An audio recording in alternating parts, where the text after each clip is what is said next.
En cette période de turbulence, nous vous invitons à prendre soin de vous et des autres. Résilience, rigueur et solidarité nous permettront de passer à travers cette période difficile.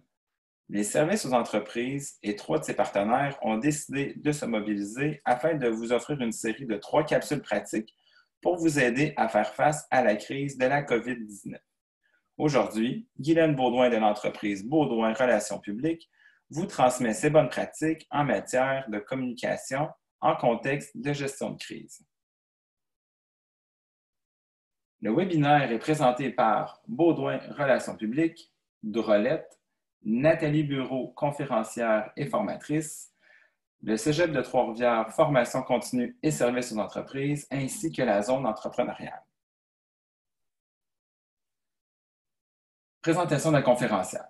Comptant plus de 20 ans d'expérience dans le domaine des communications et de relations publiques, Mme Guylaine Baudouin est la stratège et la personne de confiance pour la gestion des communications, particulièrement en situation de crise. Elle a d'ailleurs fondé, en 2014, la firme de relations publiques Baudouin Relations publiques, qui a notamment géré des crises de nature différente pour de nombreux clients. Dans la situation actuelle entourant la pandémie de la COVID-19, la présidente de Baudouin Relations publiques, Mme Guylaine Baudouin, présente la marche à suivre pour la gestion des communications lors de situations exceptionnelles. Le contexte auquel notre société fait face force plusieurs entrepreneurs à réagir et communiquer avec leurs différents publics. Lorsqu'une entreprise est confrontée à une situation du genre, les dirigeants se doivent de répondre aux questionnements de leurs employés, leur clientèle, leurs partenaires et leurs fournisseurs.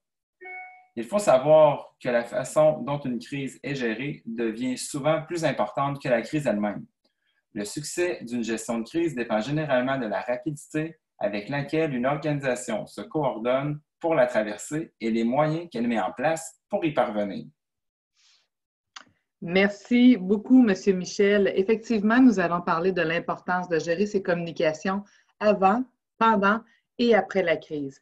Vous serez d'accord avec moi qu'il va s'agir de principes généraux parce qu'il y a des principes spécifiques qui vont s'adresser à chacune des organisations, mais on ne pourra pas aller dans le fin détail aujourd'hui. Mais c'est important qu'on voit quand même l'ensemble des principes généraux pour bien gérer une crise.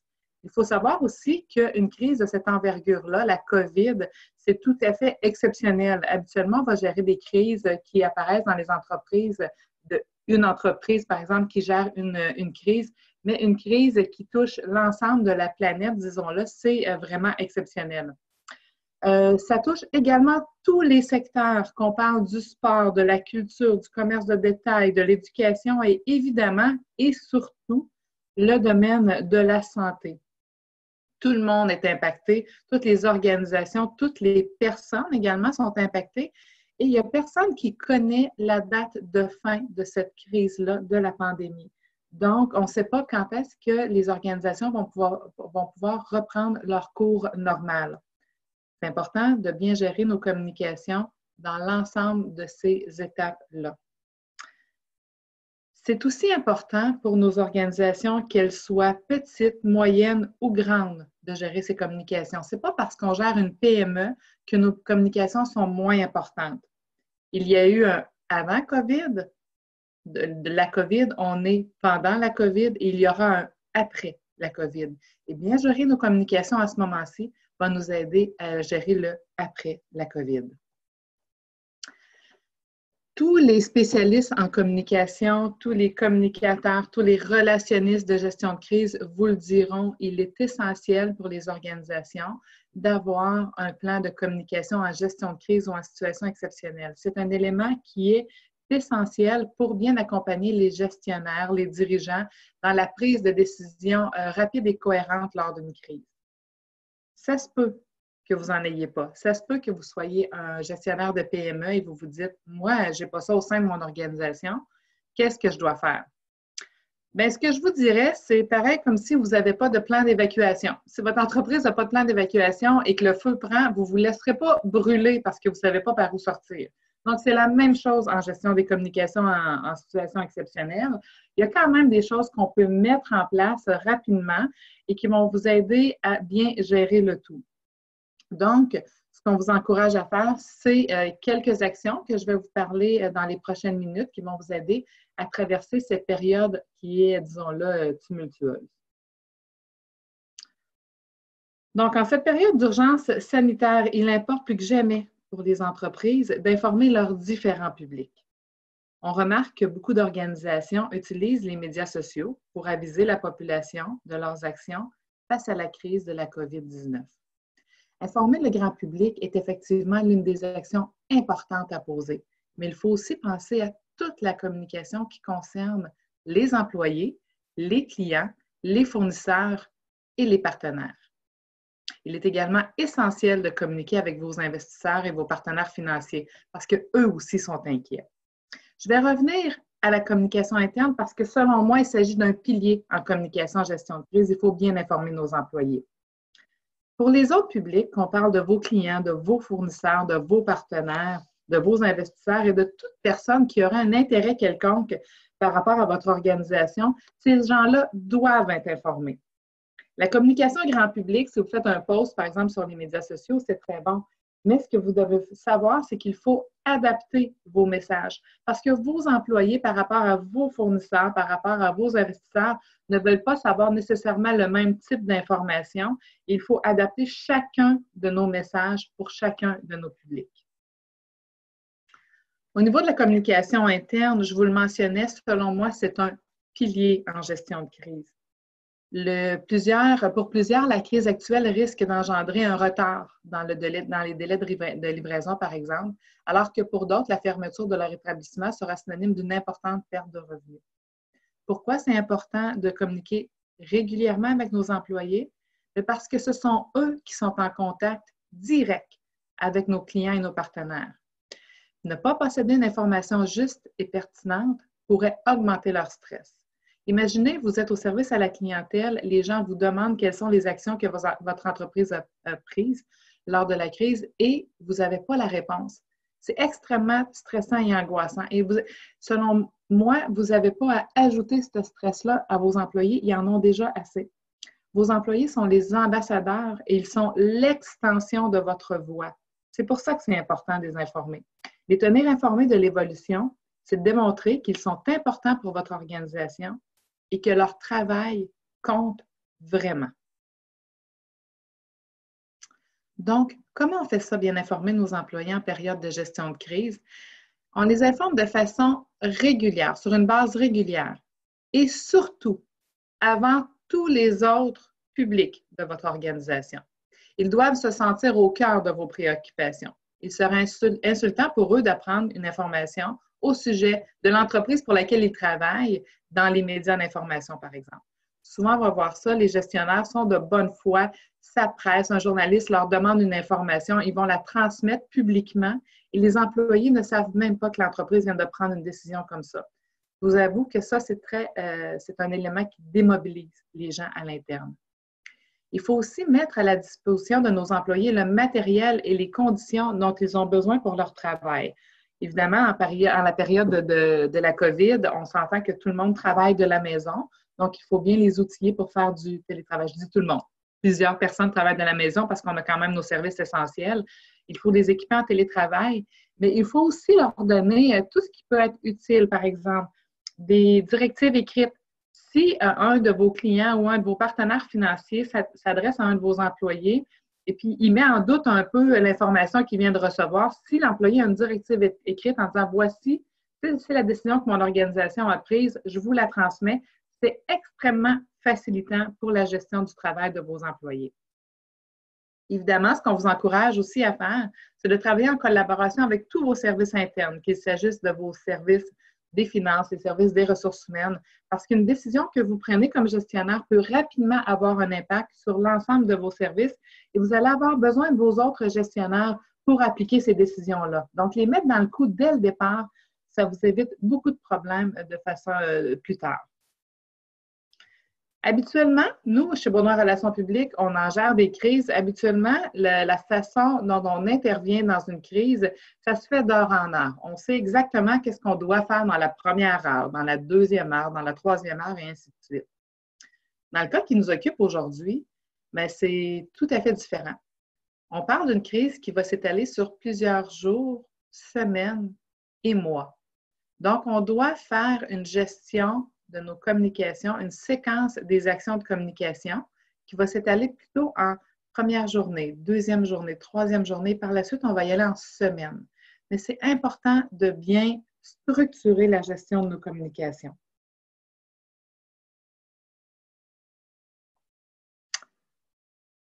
Un aide-mémoire pour assurer une bonne communication en gestion de crise. Évidemment, ce qu'on encourage à faire, c'est de suivre l'ensemble des directives gouvernementales. Le gouvernement émet des directives tous les jours ces temps-ci. À tous les jours, le gouvernement Legault, le gouvernement Trudeau fait des points de presse pour informer les citoyens, pour informer les entrepreneurs des nouvelles mesures qui sont en place. Donc, évidemment, en communication en temps de gestion de crise, surtout dans la crise qu'on connaît en ce moment, c'est de bien appliquer les consignes gouvernementales. On doit aussi aviser nos clients, nos partenaires, nos fournisseurs des directives qui s'appliquent à notre entreprise. Donc ça, il ne faut pas perdre de temps à informer les gens. On informe nos employés et ensuite, on informe ces différents publics-là. On vous invite aussi à être proactif sur les plateformes web et les plateformes de médias sociaux. Donnez l'information le plus rapidement possible, même si elle est incomplète, c'est important de la donner. Vous compléterez plus tard. Les gens vont comprendre qu'on est dans une situation particulière. Communiquez régulièrement avec nos employés. Et si votre entreprise, ça c'est un tout petit truc, mais si vous devez fermer temporairement vos portes ou encore réduire vos heures de service, vos heures d'ouverture à la clientèle, c'est important de l'indiquer sur une affiche à la porte de votre bâtiment. Pourquoi? Parce que si vos clients se déplacent, ils vont vouloir avoir cette information-là. Donc là, on est dans des petits trucs pratico-pratiques, mais des fois, on oublie parce que ça va trop vite. En situation de crise, il y a deux choses qu'on va vous demander. C'est la clé de la communication. On va vous demander d'être présent et de donner l'heure juste. C'est toujours ce qu'on demande à des gestionnaires en situation exceptionnelle. La situation évolue d'heure en heure. Vos communications doivent aussi s'adapter à cette situation exceptionnelle. En communication, il faut être prêt à agir. C'est toujours plus difficile de rattraper un message que de le contrôler à la base. Vous savez, la nature humaine est ainsi faite, la nature des organisations aussi. Nous avons horreur du vide. Donc, si une entreprise ne communique pas, les gens vont s'occuper de combler le vide et ils vont se faire un scénario qui souvent est pire que la situation réelle. Donc, par la suite de ça, vous allez devoir reprendre, récupérer la communication et ça, c'est beaucoup plus difficile que de gérer l'information à la base. Les scénarios que les gens vont se faire sont souvent pires que la réalité. Il y a des actions qu'on vous propose à mettre rapidement de l'avant. Donc, premièrement, comme chef d'entreprise, vous devez coordonner des membres de la cellule de crise. Si vous n'avez pas un plan de communication en situation exceptionnelle, comme je le mentionnais en début de présentation, bien, vous pouvez réunir vos personnes clés au sein de votre organisation. Ça peut être des membres de votre direction. Si vous avez quelqu'un qui s'occupe de vos communications à l'interne, vous réunissez ces gens-là pour qu'ils deviennent votre cœur, votre structure, votre cellule de crise. Ensuite, vous allez réunir ces gens-là tous les jours, idéalement à la même heure. Vous allez convenir d'un agenda de rencontre. Pourquoi? Parce que vous allez mettre ça, ça va être une priorité. À tous les jours, on se fait un petit pause, un petit moment. C'est ce que je fais avec mon équipe en ce moment. Tous les jours à 10 heures, on se fait un FaceTime, tout le monde, on se voit et on donne rapidement les informations qu'on a depuis la veille. Pourquoi? C'est parce qu'on se partage une information qui est juste et on est capable de suivre ensemble l'évolution de la communication. Donc, même si vous vous dites, « Ah, aujourd'hui, j'ai peut-être rien à dire », attendez, il y a peut-être de vos collaborateurs qui ont quelque chose à vous dire, une information qui est hyper pertinente à mettre de l'avant. Donc, à tous les jours, même si ça dure 10 minutes, faites-le de façon statutaire et ça va vous éviter de grandes pertes de temps. Aussi, ce qui est important dans ces rencontres-là, c'est d'avoir une information qui est juste et vérifiée. Il ne faut faire aucune, et je dis bien aucune supposition dans la validité des informations. Si quelqu'un vous dit « Tous nos clients sont insatisfaits en ce moment. Monsieur le patron, tous nos clients sont insatisfaits. » Parfait. C'est combien, ça, tous nos clients sont insatisfaits? Est-ce qu'on a reçu une plainte, 10 plaintes, 20 plaintes, 300 plaintes? Combien? Donc, vous allez avoir besoin d'une information qui est juste et validée. À vos membres de cellule de crise, Ça va être une exigence que vous allez leur donner dès le départ. Vous nous arrivez avec une information, assurez-vous d'avoir une information qui est juste parce que vous allez devoir réagir avec cette information-là et ça va être important que vous ayez l'information de première main. Par la suite, ce qu'on vous conseille, c'est de produire un document de type question-réponse. C'est primordial que tout le monde de votre organisation donne les mêmes réponses aux mêmes questions. Je vous donne un scénario possible. Par exemple, vous décidez de réduire vos heures de service. La décision est prise. Donc, au lieu de fermer à 9 heures parce que vous avez un commerce de détail pour les jeudis, vendredis, par exemple, vous décidez de fermer à 5 heures. Il est important de communiquer cette information-là à tous les membres de votre organisation. Pourquoi? Parce que si quelqu'un appelle à la réception et la réceptionniste donne « Non, non, il n'y a pas de problème, nous allons poursuivre nos heures jusqu'à 9 heures », mais que la personne de service à la clientèle donne 17 heures et vice-versa, vous comprenez un peu, ça génère de la confusion. Et la confusion en gestion de crise, c'est jamais bon. Donc, tout le monde avoir les mêmes réponses aux mêmes questions.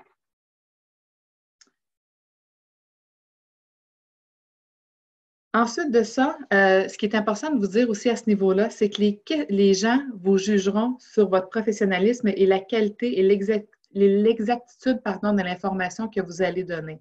Donc, si différentes personnes dans votre organisation donnent des informations différentes, justement, les gens vous jugeront et vous trouveront moins en contrôle de l'information, moins en contrôle de la gestion de crise. Donc, ça peut paraître très banal, vous pouvez être en contrôle de votre gestion de crise, mais si des gens donnent de l'information différente, ça va démontrer que peut-être vous êtes moins solide que ce que ça en a l'air et ça va générer de l'inquiétude de la part des gens.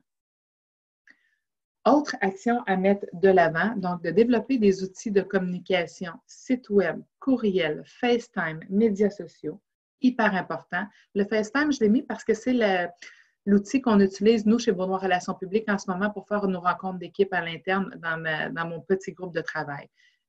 Pour les autres, ça peut être des informations que vous donnez à vos clients là, de façon publique. Montez aussi une liste de partenaires, d'acteurs sociopolitiques, des gens que vous allez devoir informer. Vous ne pouvez pas chercher les coordonnées de tout le monde à chaque fois que vous avez à communiquer avec eux. Donc, ce qui est important à savoir, c'est qu'en gestion de crise, il y a quelque chose qui est hyper important, c'est le temps et vous n'en avez pas. Donc, essayez de contrôler toutes les pertes de temps possibles et imaginables. C'est pour ça qu'on vous conseille aussi d'élaborer des gabarits de base pour vos messages clés. Vous avez des notes internes à transmettre à l'ensemble de vos employés à tous les jours, mais faites-vous un gabarit et faites juste remplir l'information dans le petit espace. C'est banal comme truc, mais ça va vous éviter des pertes de temps, chose que vous n'avez pas. Donc, ce qu'on vous suggère, c'est faire des canevas de communiqués de presse, des canevas de notes internes, préparation des messages pour les réceptionnistes, par exemple, pour qu'elles aient toujours l'information juste en temps réel. Faire un lien avec aussi votre entreprise web qui va pouvoir modifier votre plateforme si vous avez de l'information à ajouter en temps réel et que vous ne pouvez pas le faire à l'interne.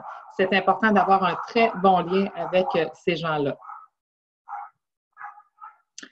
Je vous le mentionnais, en cas de crise, on vous demande deux choses. Être présent, donner l'heure juste. S'il y a quelque chose que vous devez retenir de la présentation aujourd'hui, c'est ça. C'est être présent et donner l'heure juste. Ensuite, si vous devez agir publiquement, si votre entreprise est interpellée par les médias, vous devez identifier un porte-parole, donc une personne qui va parler au nom de votre organisation. Donc, ce qu'on vous encourage à faire, c'est d'identifier une personne à l'interne ou à l'externe qui va être responsable de vous accompagner dans vos communications, qui va vous aider à élaborer vos messages clés. Et par la suite, souvent, le porte-parole officiel de l'organisation, c'est le gestionnaire, c'est le propriétaire de l'entreprise. Donc, le responsable des communications élabore les messages avec le comité en place pour le porte-parole. Et la porte-parole est la seule personne autorisée à parler publiquement de la situation auprès des publics externes. Pourquoi? Encore une fois, c'est pour gérer un message qui est cohérent avec vos publics externes.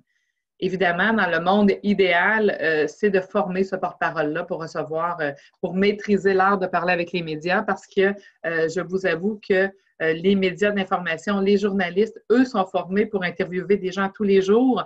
Vous, dans vos organisations, ce n'est pas quelque chose que vous faites à tous les jours. Donc, avoir une formation, c'est très aidant. Je comprends que dans la situation dans laquelle on se trouve aujourd'hui, vous n'avez pas le temps de recevoir l'information. Mais comme je vous le mentionnais d'entrée de jeu, il y aura un après-COVID, donc ça peut être intéressant à mettre sur votre liste de formation, porte-parole médiatique, parce que des crises, on ne sait jamais quand ça va arriver de nouveau. Les médias sociaux. Il y aura un webinaire qui va être consacré spécifiquement juste pour les médias sociaux. C'est important. On est en 2020 aujourd'hui. Beaucoup de choses se passent sur les médias sociaux. Beaucoup d'informations sont consacrés à la gestion des médias sociaux. Les gens nous parlent beaucoup. Donc, je vais laisser l'autre experte vous en parler davantage pour les médias sociaux. Moi, ce que je veux vous dire, c'est qu'en situation de crise, il est important de diffuser des messages sur nos plateformes, de répondre aux questions qui nous sont posées de la part des internautes et surtout d'assurer une veille. Avant, quand j'ai commencé il y a 20 ans, on faisait que de l'information sur les médias traditionnels. Donc, si l'organisation envoyait un message et puis que les gens ne comprenaient pas bien le message qu'on venait d'envoyer, c'était très difficile d'avoir cette rétroaction-là. Maintenant, c'est l'avantage des médias sociaux. Souvent, les entreprises vont me dire « Ah, c'est dur à gérer les médias sociaux », mais vous avez un avantage qui est de savoir tout de suite en temps réel si vos clients, vos partenaires, vos publics ont bien compris le message que vous avez lancé et vous pouvez tout de suite réagir et modifier, spécifier certaines informations. Donc, ce qu'il faut faire, c'est d'avoir quelqu'un au sein de votre organisation qui fait une veille, qui regarde si les gens ont bien compris, qui répond aux messages. Vous pouvez aussi avoir, si des gens vous posent des messages, toujours les mêmes, vous posent des questions, toujours les mêmes. Vous pouvez avoir des réponses qui sont préprogrammées. Notre experte vous en parlera. Mais assurer une veille, c'est hyper important. Sur une note positive, parce que oui, il peut y avoir du positif dans toute crise. Vous savez, on le disait que l'importance de bien gérer une crise, ça fait en sorte que ça montre la bonne gestion dans les organisations. Mais vous pouvez faire valoir des solutions innovantes pour passer au travers de cette crise. Vos clients et vos partenaires vont comprendre qu'à ce moment-ci, le statu quo n'est pas possible.